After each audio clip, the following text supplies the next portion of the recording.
எனக்கு ஸ்வேதாவுக்கு வந்து ரொம்ப பிடிக்கும். அது இல்லாம ஸ்வேதான் பேச்சு எந்த படம் எனக்கு ரொம்ப பிடிக்கும். அந்த மாதிரி ஒரு பொண்ணு தான் ரொம்ப கல்யாணம் பண்ணிங்க சார்.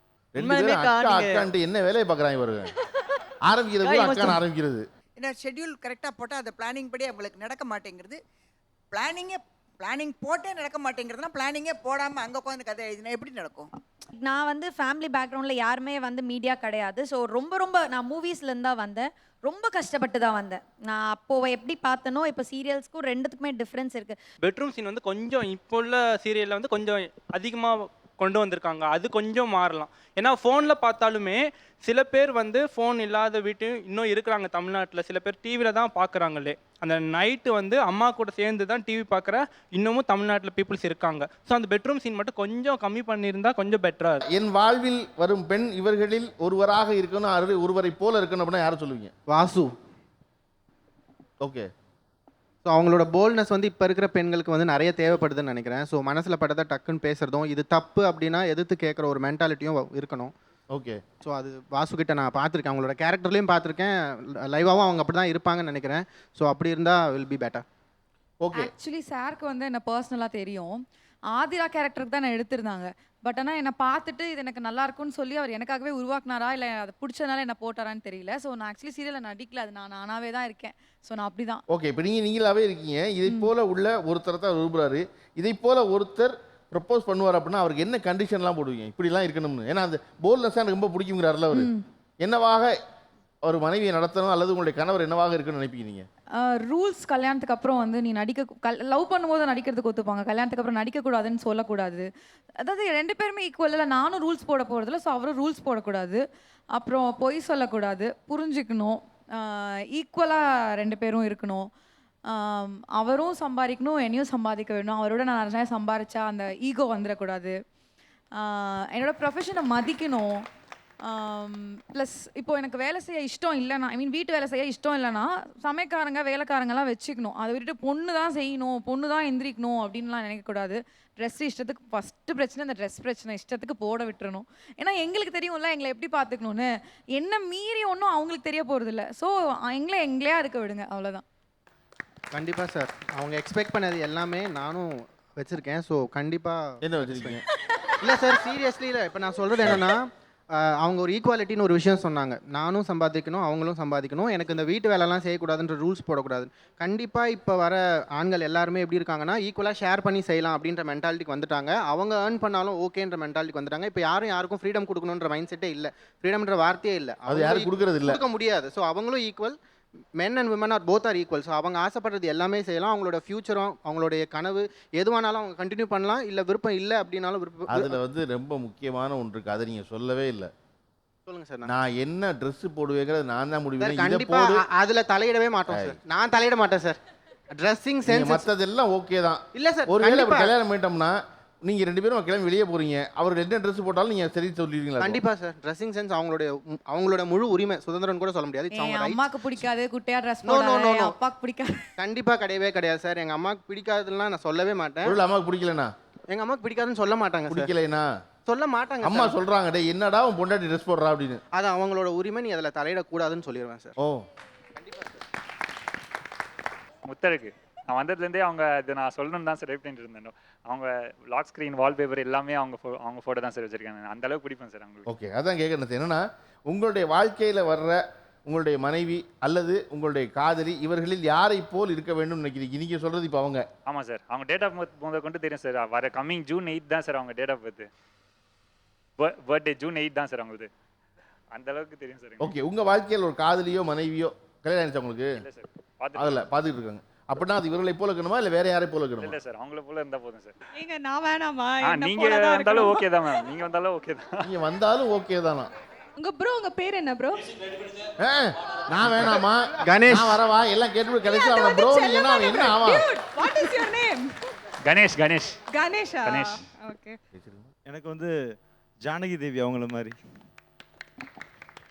ஓகே, எதனால ஜானகி தேவி? அதாவது உண்மையாக சொன்னால் நான் ஓப்பனாக ஃப்ராங்காக சொல்கிறேன், இங்கே உள்ள எல்லா முகத்துலேயும் இவங்கள மட்டும்தான் எங்கள் வீட்டு பொண்ணு மாதிரி இருக்காங்க.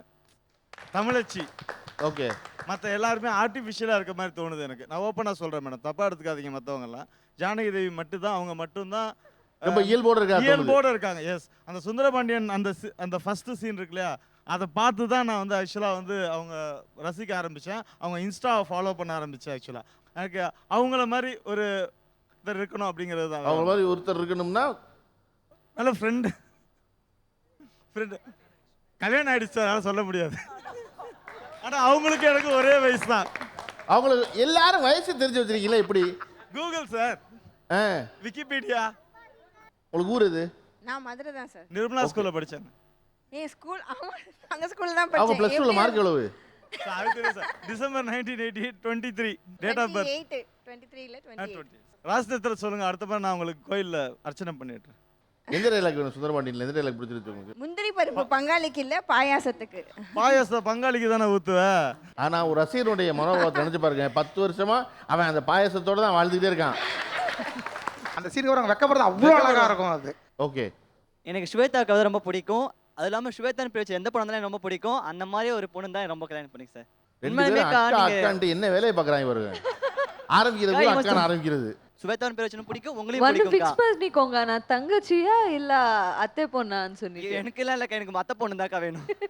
அத்தை பொண்ணு தான்க்கா வேணுமா? டேய், இப்போ அவங்க 2 வாய்ப்பு உங்களுக்கு தர்றாங்க. நீ முதல்ல அந்த உறவு முறையை தெளிவாக்கிருன்னு. எனக்கு அத்தை பொண்ணு சார், அதுவும் ஸ்வேதா பேர் வச்ச பொண்ணு தான் சார் எனக்கு வேணும். ஓகே, சரி, அப்போ வரப்போற பொண்டாட்டி பேரை ஸ்வேதான் மாத்திடுவீங்களா? இல்லக்கா, ஸ்வேதான் பொண்ணு இருக்கிற பொண்ணை தேடி கண்டுபிடிச்சு கல்யாணம் பண்ணுவோம்க்கா. கடிக்கடு. இதை போல ஒருத்தர் இருந்தாரு, இதை போல ஒருத்தர் ப்ரப்போஸ் பண்றாரு அப்படின்னா அவருக்கு மனைவி ஆவதற்கு நீங்க என்ன கண்டிஷன் சொல்லுவீங்க? இந்த அளவுக்கு பாசம் கொடுத்தா அவன் அதுக்கு மேல கண்டிஷன்ஸ் எதுக்கு சார்?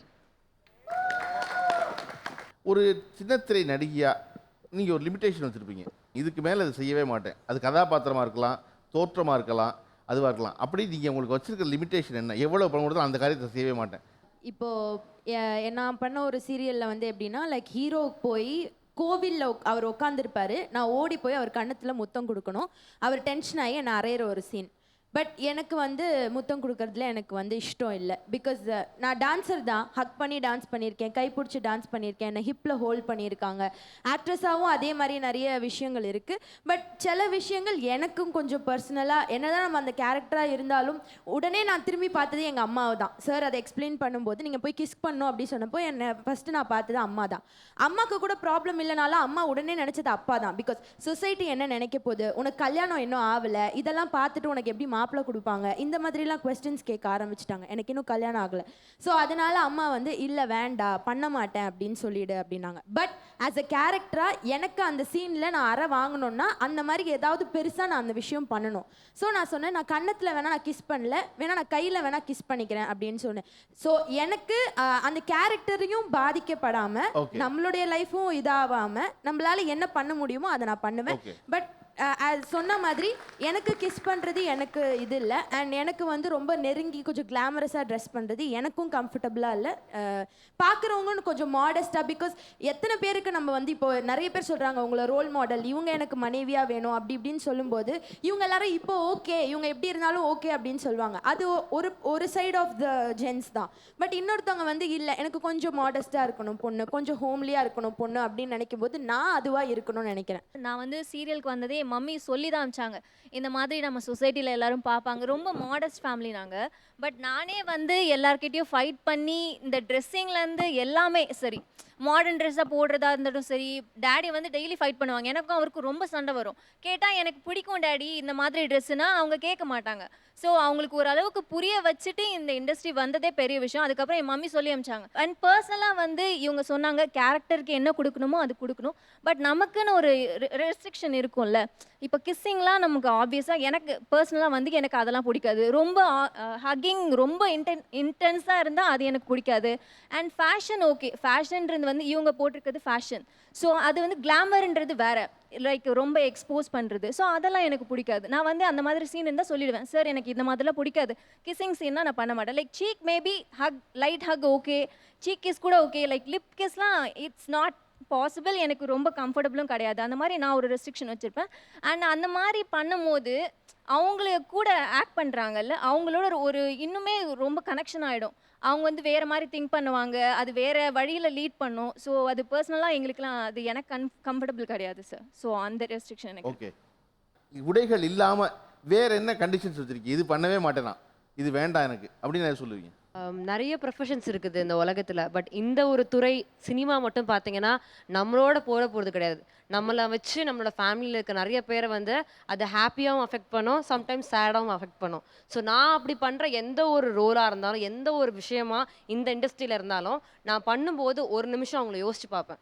என்னால் முடிஞ்சால் I will make them proud. என்னால் முடியல, என்னால் இது பண்ணால் எனக்கு பேர் கிடைக்கும், எனக்கு சம்பளம் கிடைக்குன்றதுக்காக I will never put them down. அதை நான் மைண்டில் எப்பவும் தெளிவாக வச்சுப்பேன். இன்னும் கொஞ்சம் என்னைய பெட்டராக ட்ரீட் பண்ணலாம், ஆளா, கதாபாத்திரமா, நேரமா, எனக்கு கொஞ்சம் ஸ்பேஸ் கொடுக்கலாம் அப்படின்னு ஒன்று சொல்லணும்னா என்ன சொல்லுவீங்க? சார் ஆக்சுவலி நான் வந்து சைல்டு ஆர்டிஸ்ட்டாக இருந்திருக்கேன். ஸோ அப்பத்துலேருந்தே நடிக்கிறேன் அப்படின்றதுனால அவங்க வந்து இன்னும் என்னை குழந்தைன்னு நினச்சிட்ருக்காங்க.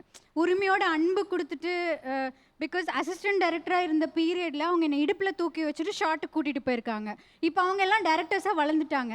அவங்கெல்லாம் அம்மா கால் பண்ணி பாப்பா என்ன பண்ணுறா அப்படின்னு கேட்பாங்க. பட் ஆனால் அந்த ஒரு ஐடென்டிட்டி, அந்த ஒரு ரெஸ்பெக்ட் ஆகட்டும், லைக் பேசிக்காக அந்த உரிமையினால தான் அது பண்ணுறாங்கன்னு தெரியுது. பட் ஆனால் அது கொஞ்சம் மாறினா நல்லா இருக்கும்னு நினைக்கிறேன். ஓகே. டைமிங் சார், இந்த சம்டைம்ஸில் 10 வரைக்கும், 10:30 11 வரைக்கும் போகுது. ஸோ 9 to 9 கால் ஷீட்டுங்கிறது போய் நாங்கன்னா 9 to 9 போதில்ல, 7க்கு லொக்கேஷன் போய் நாங்கள் ரெடி ஆகி 9 ஆகிடுது. ஸோ வீட்டுக்கு அனுப்பும்போது 9ங்கிறத 9க்கு அனுப்பாமல் இன்னும் ரொம்ப டைம் கொண்டு போக 9க்கு அனுப்பிச்சாலே வீட்டுக்கு போய் செட்டில் 11 ஆகும். 11 ஆகும். ஏன்னா நாங்கள் போய் மேக்கப் ரிமூவ் பண்ணி குளிச்சு சாப்பிடுமோ ஃபேமிலியோட ஸ்பெண்ட் பண்ணுற டைம் ரொம்ப கம்மியாயிடும். ஸோ அந்த டைமுக்கு கரெக்டாக விட்டால் எங்களுக்கு கொஞ்சம் சந்தோஷமாக இருக்கும். இப்போ நான் வந்து நார்மல் சின்ன ஆர்டிஸ்டாக தான் பண்ணுறேன். ஸோ இப்போ இந்த மாதிரி சின்ன ஆர்டிஸ்டாக பண்ணும்போது என்ன நினைப்பாங்கன்னா, இவங்களுக்கு பெருசாக எந்த பேக்ரவுண்டும் இல்லை, ஒன்றுமே இல்லாத பொண்ணு வந்து நடிக்கிறேன் அந்த மாதிரி நினச்சிப்பாங்க. பட் ஆனால் எனக்கு எல்லாமே சிறப்பாகவே இருக்குது. ஆனால் இது என் பேஷனுங்கிறதுனால நான் இதையும் சேர்ந்து பண்ணுறேன். ஆனால் அது அவங்களுக்கு பெருசாக எனக்குன்னு ஒரு ப்ரெஸ்டீஜ் இருக்கும். அது அந்த இடத்துல வந்து நம்ம சின்ன ஆர்டிஸ்ட்ன்றதுனால அங்கங்கே அடிபடுற மாதிரி இருக்கும். உதாரணத்துக்கு ஃபார் எக்ஸாம்பிள், உதாரணத்துக்கு இப்போது ஃபர்ஸ்ட் சீரியலில் அசிஸ்டன்ட் கிடையாது, செகண்ட் சீரியலில் அசிஸ்டன்ட் இருக்கும். ஸோ நம்ம ஃபர்ஸ்ட் சீரியலில் அவங்க அசிஸ்டன்ட் கொடுக்க மாட்டாங்க, எல்லாரோட உட்காந்து சாப்பிடணும்னு எக்ஸ்பெக்ட் பண்ணுவாங்க. அந்த மாதிரி சில விஷயம் இருக்கும். ஒரு சின்ன ஸ்பேஸ், ஒரு பிரைவேட் ஸ்பேஸ் கொடுத்தா நல்லதுன்னு நினைக்கிறீங்க இப்போ இருக்கிறத விட? ஆமாம், கொஞ்சம் அவங்களுக்கு இருக்க மரியாதையே நம்மளுக்கும் இருந்தால் நல்லா இருக்கும் அப்படின்ற மாதிரி இருக்கும். அதாவது டிரெக்டர் சாருக்கு எனக்கு தெரிஞ்சாலும் மற்றவங்களுக்கு என்ன தெரியாதுன்றதுனால அவங்க வந்து அதே மாதிரியே நார்மலாக ட்ரீட் பண்ணுவாங்க. சில டைம் கன்வென்ஸ் கொடுக்க மாட்டாங்க, நீங்கள் வந்து கம்பெனி வண்டி வராதுன்னு சொல்லுவாங்க. அதாவது என்னோட ஸ்டேட்டஸ் என்னன்னு எனக்கு தெரியும். பட் அந்த இடத்துல வந்து நான் போய் நார்மல் ஆர்டிஸ்டாக நடிக்கிறதுனால அதுக்கான மரியாதை இல்லாதப்போ நறுக்குன்னு இருக்கும். அது மட்டும் இல்லாமல் பொதுவாகவே அதை செய்யலாம் நினைக்கிறீங்க மட்டும் இல்லாமல். ஸோ அது இருந்தால் நல்லா இருக்கும். ஒருத்தரை ஒரு மாதிரி பார்க்கறதுன்றது உண்மைதான். ஆக்சுவலி சிஸ்டர் கேரக்டரை இல்லை நீ ஹீரோயினா, இப்போ ஹீரோயினுக்கு இம்பார்ட்டன்ஸ் கொடுக்கறது தப்பு இல்லை. லைக் என்னோட சீரியல்லே ஹீரோயின்ஸுக்கு இம்பார்ட்டன்ட் கொடுக்கறத விட லைக் அதில் லீடாக பண்ணுறவங்க அம்மா கேரக்டர், ஏன்னா கேமரா என்னமோ எல்லாமே இந்த சைடு இருந்தாலும் அவங்க சீக்கிரமாக போகணும் அப்படின்றதுக்காக அவங்களுக்கு ஃபஸ்ட்டு சீக்கிரமாக போகணுக்காக அவங்களுக்கு ஷார்ட் எடுத்து அனுப்பிச்சிடுவாங்க. அப்போ வந்து ரொம்ப தூரம் போகணும் அப்படி நான் வந்து வேடிக்கை பார்ப்பேன். எனக்கு லேட்டாக வந்துச்சுன்றது வேற, அடுத்தது நான் இருக்கும் போது இருந்தாலும் நான் வந்து ஆப்போசிட்டில் இருக்கவங்க வந்து அவங்க பெரிய ஆர்டிஸ்ட் அப்படின்றதுக்காக அந்த மாதிரி பெரியவங்க சின்னவங்க பார்க்கறது வந்து ஒரு மாதிரி கஷ்டமாக இருக்கும். ஓகே. இப்போ ஒரு சீரியலில் வந்து ஒரு ஸ்கெடியூல் வந்துட்டு 1 to 15 அப்படின்னு சொல்கிறாங்கன்னா அந்த 1 to 15 ஹோல் டேஸ்மே நாங்கள் ஒர்க் பண்ண மாட்டோம். ஸோ ஹீரோயின்ஸ் ஒர்க் பண்ணுவாங்க, அந்த மாதிரி மெயின் ஆர்டிஸ்ட் ஒர்க் பண்ணுவாங்க. எங்களுக்கு வந்து அந்த 1 to 15 டேஸில் ஒரு 1ஆம் தேதி 2ஆம் தேதி ஷூட்டிங் போவோம், 3, 4, 5 ஷூட்டிங் போக மாட்டோம். அதை வந்து எங்களுக்கு பிஃபோரே சொல்ல மாட்டாங்க. அந்த 2ஆம் தேதி ராத்திரி 11 மணிக்கு நாளைக்கு ஷூட்டிங் கேன்சல் ஆயிடுச்சு, 3ஆம் தேதி உங்களுக்கு ஷூட் இல்லைன்னு சொல்லுவாங்க. சரி ஓகே நாளைக்கு இல்லை, அகைன் 3ஆம் தேதி ஈவினிங் உங்களுக்கு 4ஆம் தேதியும் கிடையாது. அப்படி ஒரு ஃபுல் ஃப்ளெஜ்டாக சொல்ல மாட்டாங்க. உங்களுக்கு 3, 4, 5 ஷூட் இல்லை, வேற ஒரு இதுக்கு போகாமல் நம்மளும் வந்து ஒர்க் பண்ணணும். நமக்கும் ஒரு ஃபினான்ஷியல் கமிட்மெண்ட்ஸ் இருக்குங்கிறது அவங்க அதை வந்து நம்ம கிட்ட இருந்து புரிஞ்சுக்க மாட்டாங்க. கேட்டால் ஈஸியாக சொல்லிடுவாங்க, நீங்கள் சைன் பண்ணிருக்கீங்களா 1 to 15 எங்க டேட் அப்படின்னு சொல்லிடுவாங்க. அதான் என்ன ஒரு கான்ட்ராக்ட் லேபரா நடத்தாதீங்க, ஒரு ஆர்டிஸ்டா நடத்துங்க, ஆர்டிஸ்டா இது பண்ணுங்க. ஓகே. ஏன்னா ஷெட்யூல் கரெக்டாக போட்டால் அந்த பிளானிங் படி அவங்களுக்கு நடக்க மாட்டேங்கிறது. பிளானிங் போட்டே நடக்க மாட்டேங்கிறதுனா பிளானிங்கே போடாமல் அங்கே உட்காந்து கதை எழுதினா எப்படி நடக்கும்? ஸோ டைம் ஆறுதெல்லாம் போகிற எல்லாம் எஸ்பெஷலி லேடிஸாக இந்த குழந்தையெல்லாம் வீட்டுக்கு போகிறதே ராத்திரி 1 மணி 2 மணி, அப்புறம் டப்பிங் வேறு. டப்பிங் போய்ட்டு 3 மணி 4 மணிக்கு வீட்டுக்கு போகிறாங்க, உடனே காலையில் 7:30 மணிக்கு அங்கே கிளம்பி இங்கே வராங்க. ஸோ அவங்களுக்குலாம் ரொம்ப அது டென்ஷன் இருக்குது. இந்த டென்ஷனை மாற்றணுன்னா ஷெட்யூல் போடும்போது நல்லா பக்காவாக இந்த சீன் இத்தனை மணிலேருந்து இத்தனை மணி வரைக்கும், காலம்புற இத்தனை மணிக்கு ஷூட்டிங் ஆரம்பிக்கணும், இத்தனை மணிக்கு ஆர்டிஸ்ட் வரணும் அப்படிங்கிறத பக்காவாக அந்த சீனை பிளான் பண்ணிட்டாங்கன்னா ஈவன் இந்த 9 மணிங்கிறது 6 மணி வரைக்கும் எடுத்துட்டு அழகாக வீட்டுக்கு போனால் இவங்களும் ரிலாக்ஸ்டாக ஃப்ரெஷ்ஷாக வருவாங்க அடுத்த நாளைக்கு. ஸோ இந்த ஒரு ப்ராப்ளம் நம்ம சினிமா மீடியாவில் இருக்குது. சார் இப்போ 9 to 9 கால் ஷீட்டுன்னு இருக்குல்ல, அது வந்து இப்போ சம்டைம்ஸ் நம்ம வந்து காலையிலேருந்து ஈவினிங் வரைக்கும் சும்மாவே தான் உட்காருவோம் லொக்கேஷனில். அது ரொம்ப அந்த முக்கியமானது. ஈவினிங்க்கு மேலே அந்த ஒரு ஷாட்டுக்காக உட்காந்துட்டு இருப்போம். என்ன சொல்லுவாங்கன்னா 1 டே பேமெண்ட் அப்படின்னு சொல்லுவாங்க. 1 டே பேமெண்ட் தான். நம்ம இப்போ வந்து அந்த 9 to 9 தாண்டி இன்னைக்கு ஒரு நாள் நைட் ஷூட் போதுமா, 12 மணி வரைக்கும் நடினா நடிப்போம் சார். ஏன்னா நாங்கள் அதுக்காக மட்டும்தான் இருக்கோம். நம்மளுக்கு பிடிச்ச வேலையை எவ்வளோ நேரம் செய்ய சொன்னாலும் செய்வோம். அதுக்கு ஈக்குவலாக நீங்கள் வந்து எங்களுக்கு அந்த ஸ்பேஸ் கொடுத்தீங்கன்னா, இப்போ உனக்கு இன்னைக்கு காலையில் சீன் இல்லைம்மா, ஒரு 2 மணி நேரம் கழிச்சு வா, ஒரு 10 மணிக்கு வாங்கன்னு சொன்னால், நாங்களும் ஃபேமிலி வச்சுருக்கோம், எல்லாருமே ஃபேமிலியோடு இருக்கோம். காலையில் வீட்டில் ஏதாவது தேவையான வேலைகள் செஞ்சுட்டு வாஷிங் மிஷினோ இல்லை குக்கிங்கோ ஏதோ பண்ணிவிட்டு நாங்கள் வரதுக்கான அந்த ஒரு ஸ்பேஸ் கொடுத்தா நம்ம மைண்டும் ஃப்ரீயாக இருக்கும். இல்லைனா நம்ம வேலைக்கு வந்துட்டு அங்கே என்ன நடக்குது அந்த தாட்டில் இருப்போம். நான் வந்து ஃபேமிலி பேக்ரவுண்டில் யாருமே வந்து மீடியா கிடையாது. ஸோ ரொம்ப நான் மூவிஸ்லேருந்து தான் வந்தேன். ரொம்ப கஷ்டப்பட்டு தான் வந்தேன். நான் அப்போது எப்படி பார்த்தனோ இப்போ சீரியல்ஸ்க்கும் ரெண்டுத்துக்குமே டிஃப்ரென்ஸ் இருக்குது. என் வீட்டில் கேட்பாங்க, ஏன் நீ சொல்லிட்டு வர முடியாதா பெர்மிஷன் அது இங்கே முடியாது சார். ஏன்னா அவங்க வந்து சொல்லிடுவாங்க, இதுதான் உங்கள் கால் ஷீட் டைம். நம்ம வெளியில் நம்ம கேரக்டர் ரொம்ப போல்டாக இருக்கலாம், பட் நம்ம ஒர்க் இடத்துல நம்ம வந்து போல இது வந்து மாறினா நல்லா இருக்கும் அப்படின்னு அதை சொல்லுங்க. டச்சோட எனக்கு எதுவும் பர்சனலாக ப்ராப்ளம் கிடையாது. பட் நான் வந்து ஒரு ஆர்டிஸ்டாக எல்லாருக்காகவும் ஒரு விஷயம் நான் எப்போவுமே மைண்டில் ஓடிட்டு இருக்கிறது எங்கே சொன்னால் கரெக்டாக இருக்கும் அப்படின்னு தெரியல. I think the right place. சாப்பாடு விஷயத்தில் வந்து தயவு செஞ்சு எல்லாரையுமே ஒரே மாதிரி ட்ரீட் பண்ணுன்றது தான் என்னோட ஆசை.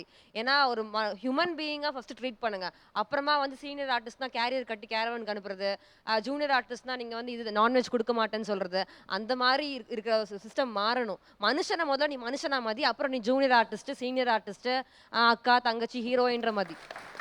ஸோ நான் வந்து இதனால கிடையாது. நான் எப்போவுமே வீட்டிலேருந்து சாப்பாடு எனக்கு வரும். எனக்கு மட்டும் வராது, என்னால் முடிஞ்ச அளவுக்கு அட்லீஸ்ட் ஒரு 10 பேருக்கு வரும். எனக்கு முதல்ல நான் கொடுக்குறது வந்து பார்த்தீங்கன்னா அந்த அசிஸ்டன்ட் டேரக்டர்ஸ்க்கு தான். ஏன்னா அவங்க ஊர்லேருந்து வந்து தங்கி இருப்பாங்க. 4 பேர் எங்கள் சீரியலில் இருப்பாங்க. எங்கே இருந்தாலும் பிடிச்சி கூப்பிட்டு உட்கார வச்சு எப்படியா சாப்பிட வச்சிருப்போம். அது என்னோட ஆசை இல்லை, எங்கள் அம்மாவோட ஆசை. நான் ஹாஸ்டலில் இருந்தபோது எனக்கு அந்த மாதிரி யாரும் பண்ணலை. ஸோ ஃபுட்டு தான் ஒரு மனுஷனுக்கு முதல்ல முக்கியமான விஷயம். அதில் வந்து தயவு செஞ்சு இந்த அல்பத்தனமாக அவங்களுக்குலாம் அந்த கேரியர் கட்டி கேரவனுக்கு அனுப்புவேன், உனக்கு நான் தட்டை வச்சு நான் சேரில் போடுவேன், அதை பண்ணாதீங்க.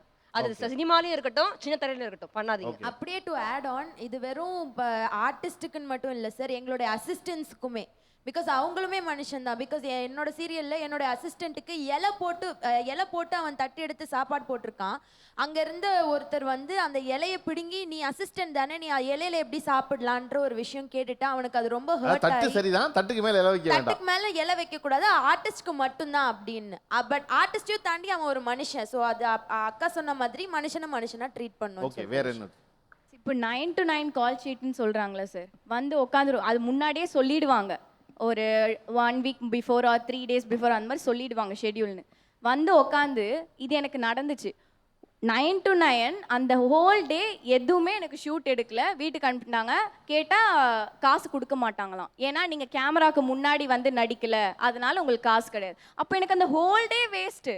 நீங்கள் வேணாம் இல்லை அப்படின்ட்டு சொல்லியிருந்தா நான் எனக்கு வேறு ஏதாவது ஷெட்யூல் இருக்கும், எனக்கு வேறு ஒர்க் இருக்குது, பர்சனல் ஒர்க் இல்லை ப்ரொஃபஷனல் நிறைய இருக்குது இதை விட்டால்.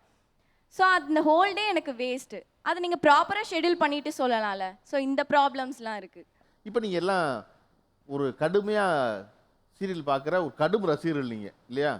இன்னைக்கு இருக்கிற தொலைக்காட்சி தொடரில் இதுவெல்லாம் மாறினா நல்லாயிருக்கும், இது வேண்டாம் அப்படின்னு சொல்லணும்னு நினச்சிங்கன்னா என்ன சொல்லுவீங்க? பெட்ரூம் சீன் வந்து கொஞ்சம் இப்போ உள்ள சீரியலில் வந்து கொஞ்சம் அதிகமாக கொண்டு வந்திருக்காங்க. அது கொஞ்சம் மாறலாம். ஏன்னா ஃபோனில் பார்த்தாலுமே சில பேர் வந்து ஃபோன் இல்லாத வீட்டையும் இன்னும் இருக்கிறாங்க தமிழ்நாட்டில். சில பேர் டிவியில் தான் பார்க்குறாங்களே. அந்த நைட்டு வந்து அம்மா கூட சேர்ந்து தான் டிவி பார்க்குற இன்னமும் தமிழ்நாட்டில் பீப்புள்ஸ் இருக்காங்க. ஸோ அந்த பெட்ரூம் சீன் மட்டும் கொஞ்சம் கம்மி பண்ணியிருந்தா கொஞ்சம் பெட்டராக இருக்கும். Very good, super.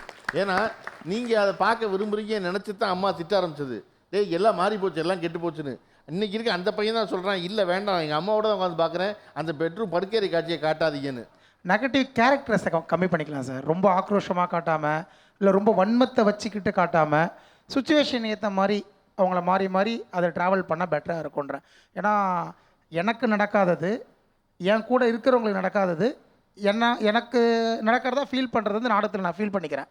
ஸோ அப்படின்றப்ப எவ்வளோ நல்ல விஷயத்தை நான் உள்வாங்கிக்கிறேனோ, சைட் பை சைட் மெச்சூரிட்டி இல்லாத பர்சன்ஸ் அந்த கெட்ட விஷயத்தை உள்வாங்கிக்கிற சுச்சுவேஷனும் வந்துடும். ஸோ அப்படின்றப்போ ரொம்ப நேரடியான நெகட்டிவ் கேரக்டர்ஸ் காட்டாமல் சுச்சுவேஷனை பேஸ் பண்ணி போகிறது கொஞ்சம் இருக்கா நல்லாயிருக்கும்னு ஃபீல் பண்ணுறேன். எனக்கு தெரிஞ்சு மேரேஜ்னால் 3 நாள் 4 நாள் தான் எங்கள் தெரிஞ்சவங்களை கொண்டாடுறேன். 1 வருஷமாக 1 மாதமா 2 மாதமா இப்போ கேபில் ஆஃபீஸ் போகிறேன்னா கல்யாணம் ஆகிடுச்சா இல்லையா அப்படின்னா பக்கத்து யாருக்கு சொந்தக்கார கல்யாணமா இல்லை சீரியலில் கல்யாணம் ஆகிடுச்சா இல்லையா தெரியல அப்படின்னு அந்த கல்யாணம் தாலி கட்டுற நிமிஷம் வரைக்கும் நிறுத்துங்க அப்படின்னு ஒருத்தர் எனக்கு ஹார்ட் அப்படியே வந்து அப்படியே பீட் ஆயிடுச்சு. அது கூட ஓகே சார். ப்ரெக்னெண்ட்டாக இருக்கிறாங்கன்னா 10 மாதம் சொல்லி நான் கேள்விப்பட்டிருக்கேன். 18 மாதம் 19 மாதம் இதோ அங்கே இருக்காங்களே தமிழும் சரஸ்வதியிலும் இருக்காங்களே அவங்க அண்ணி ஒருத்தவங்க மாசமாக இருக்காங்க. நானும் வயிறு பெருசாகவும் பார்க்குறேன். பெருசாவது காட்டுங்க, குழந்தை பிறக்க வேணாம், வயிறு ஒரு மாதத்துக்கு அதிகமாக காட்டுங்கன்னா காட்ட மாட்டுறாங்க. 6 மாதத்துக்கு ஒரு லைட்டாக ஒரு தலைக்காணி, 12 மாதத்துக்கு 2 தலைக்காணி, அப்புறமா ஒரு வழியாக படிக்கட்டில் வழியாக கீழே விழுந்து எப்படியோ குழந்தை வந்து எனக்கு அப்போ தான் சந்தோஷமே ஆச்சு சார். மற்றபடி வேற யாரு? இப்போ பாண்டியன் ஸ்டோர்ல வந்து அவங்க பெரிய அண்ணனுக்கு வந்து வெளியே வந்து வீடே கிடைக்காது அவருக்கு. அந்த வீட்டிலே தான் நான் இருக்கணும், தம்பி கூட இருக்கணும்னு சொல்லிட்டு சொல்றாரு. அவர் வந்து ஒரு பெரிய லாஜிக் இல்லாம இருக்கு, ரொம்ப லாஜிக்கா இல்லாம இருக்கு. 2 பேரும் ஒரே குடும்பத்துல வந்து லாஜிக்கோட தான் நல்லது. அவர் சொன்னதுலேயே ஒரு ஆட் என்னன்னா, இப்போ ஒரு சீன் இருக்குன்னா அந்த சீனுக்கு வந்து ஒரு பேக்ரவுண்ட் மியூசிக்னு ஒன்று தேவைப்படும். அது இப்போ என்ன பண்ணிட்டாங்கன்னா படத்துல இருக்கிற மியூசிக்லாம் எடுத்துட்டு வந்துடுறாங்க, படத்துல இருக்கிற பிஜிஎம்லாம் எடுத்துட்டு அது கொஞ்சம் தவிர்த்தா நல்லா இருக்கும். டைட்டிலே படத்துல தான் எடுக்கிறோம், மியூசிக் எடுத்தா என்ன தப்பு? அது கொஞ்சம் தவிர்த்து இவங்க கிரியேட்டிவா பண்ணாங்கன்னா நல்லா இருக்கும். கிரியேட்டிவா பண்ணா நல்லது. நல்லா இருக்கும்.